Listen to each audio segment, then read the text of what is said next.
Thank you very much, fellow Kenyans. I'm Babu Owino, Member of Parliament for Embakasi East constituency. I want to take this opportunity to condemn the gruesome murder of one Albert Ojwang at Central Police Station, Nairobi.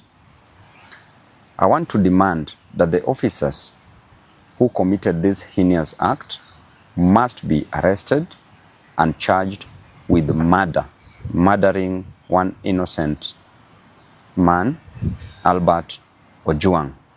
The apex of the law, the Constitution, and the Penal Code outlines clearly on how matters should be dealt with once an arrest is made. Going to an extent of murdering an innocent man, moving all the way from Nairobi, wasting government resources in the name of Subarus, going down to Homa Bay, passing so many counties to arrest one person whose only mistake was to speak the truth on social media, was only to outline how Kenyans are suffering, was only to show Kenyans that there is high cost of living, that there is overtaxation, and that there is unemployment in this country. By pointing out unruly officers in the government by the name Eliud Langat, who is a Deputy Inspector General of Police, you take an opportunity to go all the way to Homa Bay, arrest an individual, arrest Albert, move all the way back to Nairobi, noting that there are so many police stations within Homa Bay County. You bypassed all those police stations, came back to Nairobi, took an innocent young man from the dad with an intention to kill, premeditated the death of one Albert Ojwang. Reaching Central Police Station, you tell us stories which we only hear in movies that Albert Ojwang hit his head severely on the on the wall. Does not add up. It's so sad. And what a time to live in this country, Mr. President, under your watch. You need to take time and reflect. You need to sit alone for a whole day. Reflect how you were brought up. Reflect how your mom brought you up.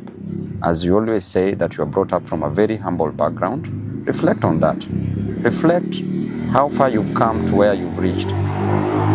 Reflect on what you want to do to Kenyans and reflect on the legacy that you want to leave behind. And I want to say that it is quite unfortunate that there are so many abductions, there are so many deaths of young men in this country. Since when are young people killed in a nation? Since when are the Gen Zs killed in different nations? Since when? It is only in Kenya that these things are happening. And it is happening because these young men are demanding for justice, social justice, are demanding for their rights. And the extent that we are going as a nation is so wrong because under your watch as the president, so many deaths are occurring. The main reason why people get to power is so that they can become better, not being bitter. It's so that they can better the lives of others, not taking the lives of others. It's so that they can ensure that people's lives are changed for the best. But what are we seeing in return? We are seeing bitterness, we are seeing cruelty, and too much cruelty breeds so much hatred, which is now occurring in this country. I want to inform the government that nobody will fear you. You cannot spread fear to a person who has nothing to lose, a person with no jobs, a person who experiences overtaxation, a person who experiences high cost of living, high cost of education, high cost of health. You cannot make such a person be fearful. And therefore you need to change your strategy because they have nothing to lose but just the chains that are tying them tightly. And I can assure you that within no time, there will be serious actions in this nation because people are hurting, people are going through a lot, people are depressed. And this death of Albert Ojwang should not just be a statistic. Kenyans should note and take mental note and take action against any other person who might come for their lives. I want to tell you that Albert's dad went through a lot. As he said yesterday on media, that he spent 20 years going to a quarry, mining stones, not precious stones, but normal stones for construction, kokoto, just to educate Albert. Went through a lot in life to educate Albert. Then Albert graduated, became a teacher, had a 1-month-old child, a young family, a wife left behind, just for you to come and take the life of this innocent soul. We are watching you keenly.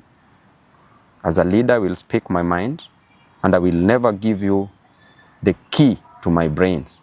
I will never suspend my reasoning just for blind following. I will die where Kenyans are dying. I will be with the Kenyans. And to the Inspector General of Police, please move with action. By now, it would be an honor if you would have resigned. But because of greed for power, I know you won't. So what you can do is to take action against these culprits who have taken the life of an innocent young man. Thank you and God bless you.